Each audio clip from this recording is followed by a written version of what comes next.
toy fans, Aaron here. Today, taking a look at the 2023 release of Kestis. He does come to us, as you can see on the Vintage Collection card. You got the Star Wars Jedi Survivor branding along the top. Nice image of the video game character in the background, along with BD1 peeking over his shoulder. And through the blister, you got a great look at the action figure and the included accessories. Here's a quick look at the back side of the card where you can see on the top right corner, he is number 265 in this line. And in the upper half of the card gives you a look at the 8 other figures that are available. Well, technically, I guess 7 other figures since Cal is pictured. But these figures are available around that same time frame. And of course, the bottom half is legal information. Here's a look at the action figure out of the card. I'm going to do something a little bit different with this one, and I'm going to skip the stop motion later on showing off the articulation. Save some time, get this video out sooner since it's already been over a month anyways, I think, since my last posting. Doesn't seem like that many people stick around anyways to watch it, but I don't know, let me know your thoughts. Anyways, carrying on with this figure. He does come in just shy of 4 inches as you see him standing there. And overall, a very nice sculpt, as I feel like we've come to expect now from the Vintage Collection line of figures. Of course, fans of this character do know him from the Jedi Survivor video game series. Well, Survivor and Fallen Order. And I have not played that much of the game, but at least based on the artwork of the card, what I've seen online, it seems like this outfit that is sculpted and painted here is pretty representative of what was seen. Through the head sculpting, I think he's very representative of how he looked. Nice sculpting for the hair. You can see some of that texture being done in there. Pretty good paint job, also sticking right where it needs to be. Nice reddish brown color. Eyebrows, eyes, all look like they have a nice paint job. And even just ever so subtle beard painted in. One thing I will say for the articulation in this area is while you get a full 360 of the head, I'm just getting only a little bit of movement for the up and down side to side. For some reason, things are pretty limited in there, I feel like. As for the chest and arms of the figure, I think everything has worked out very well here. Of course, you got your great detail to the sculpt, all the various wrinkles and such being done for the undershirt. That dark blue vest for this action figure is looking really good. It is all molded in that dark blue color, so the only paint job you're getting is the yellow across the top of the right shoulder, brown paint in there for the strap running down and across his chest, little touches of black painting on the upper left and bottom right sides of that front part of that vest. Some soft ruffles sculpted in. You got a little flap of that vest coming down over the top of the belt. Along the back side, not much to speak of, but it looks like you got a little buckle detailing or something sculpted in on that strap. So that's nice, little attention to detail. Silver wristband, whatever that is, sculpted on his right arm. Nice paint job to that and some, small details being sculpted in. And then the arms are molded in that flesh color plastic. So there, works out great. So as you look kind of close into going into the sleeve at the elbow, everything looks like it really belongs. One thing that I feel like has worked out well for this figure is that the undershirt that you're seeing is sculpted in the color plastic needed rather than needing to be painted. Same with the dark blue color of the vest. So you're only getting a touch of gray painted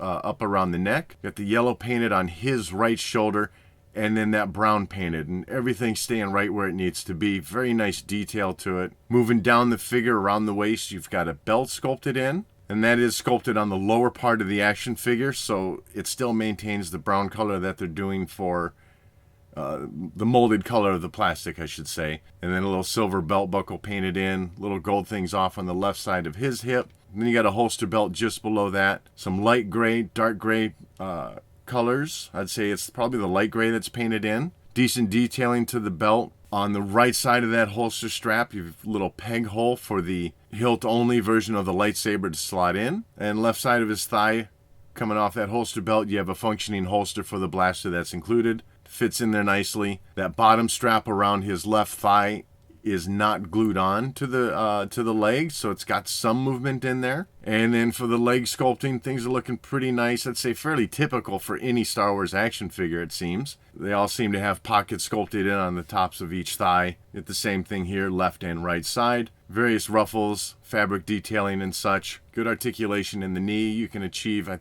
would say, probably any stance that you want out of this figure. And then some dark gray coloring for the top of his boots. Moving back into that brown coloring for the, the bottom part of the boot itself. Overall articulation for the figure, like I said, head is a little bit limited. But I think for every other joint of this figure, you're going to get what you want out of it. You get some decent posing. So I'm pretty happy with what's being done here. As far as accessories, before we get to BD1, he does come with 3 accessories.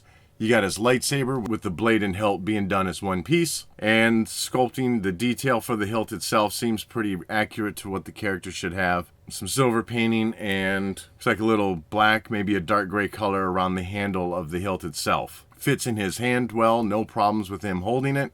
And then here's a quick look at just the hilt-only version of that lightsaber. And aside from the little peg sticking out at the bottom, things are looking pretty identical to the other one that's included. Fits nicely in the side of his belt, nice in his hand, so that works well. And then also he's got a little blaster that's included. Not much to speak of here. Gray color, little bits of brown at the handle. Honestly, it kind of wouldn't surprise me if they pulled this off the Razor Crest. Seems like one of those tiny little guns that were included.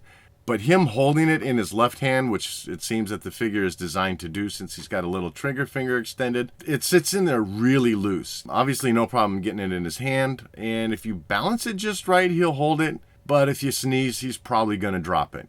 And here's a look at it in the holster where it fits quite well.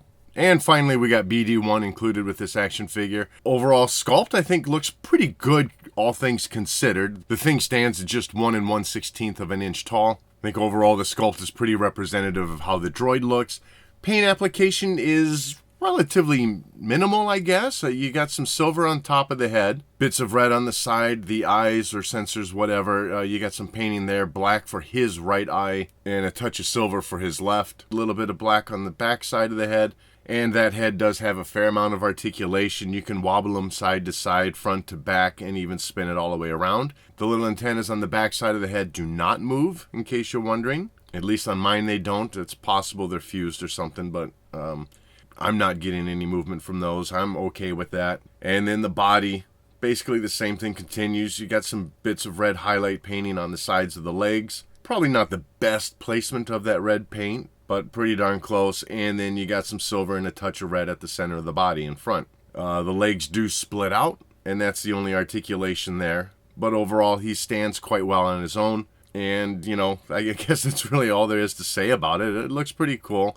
I gotta say, I wish they did put a clear acrylic stand or something that you could stick this guy on to make him look like he's floating in the air. Pretty minimal complaint, but it still would have been nice to be included. Maybe the feet could have slotted in on his back or something. I don't know, maybe that's not a great idea either. Anyways, though, something to make him looking like he's floating in the air would have been nice. So overall for me, final thoughts, it's a good looking action figure. This whole set, really, I'm surprised with the amount of accessories that we received with this release, especially for one that's done on a single card. Overall articulation is great, sculpting looks good, painting looks great. Really, it's kind of what we come to expect from the modern day vintage collection release of these action figures. And so that's going to wrap this one up. As always, I'd love to know what your thoughts are on this figure in the comment section below. And thanks for watching.